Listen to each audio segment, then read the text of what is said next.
What are the causes of liver cancer? இதுல ஏன் tumour வருது? இதுல டியூமர் வர்றதுக்கான மெயின் காரணங்கள் என்னன்னா, ஒன்று ஹெப்படைட்டிஸ்ங்கிற ஒரு கிருமி. இது ஹெப்படைட்டிஸ் பியா இருக்கலாம், இல்லை ஹெப்படைட்டிஸ் சியா இருக்கலாம். மது குடிக்கிறதுனால வர லிவர் டேமேஜ் சிரோசிஸ் உண்டாக்கும். இதே மாதிரி தான் சிரோசிஸ் அப்புறம் இன்னும் ஒரு 5 வருஷம் 10 வருஷம் போகும்போது கேன்சரா மாறும். மூணாவது காரணம் என்னன்னா, ஃபேட்டி லிவர் டிசீஸ்ன்னு சொல்றது. கொழுப்பு கல்லீரலுக்குள்ள சேர்ந்து வரும்போது அது அந்த கல்லீரலை டேமேஜ் பண்ணி அதில் லிவர் ஃபெயிலியர் உண்டாக்கி அதில் கேன்சர் உருவாக்கலாம். அடுத்த ஒரு ரேரான ஒரு காஸ் ஃபார் இது கல்லீரல் புற்றுநோய் என்னன்னா ஆஃப்லாடாக்சின். இது ஃபங்கஸ்ல வருது.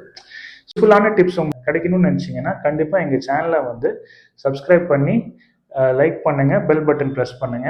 அடுத்த வீடியோவில் நான் உங்களை பார்க்குறேன்.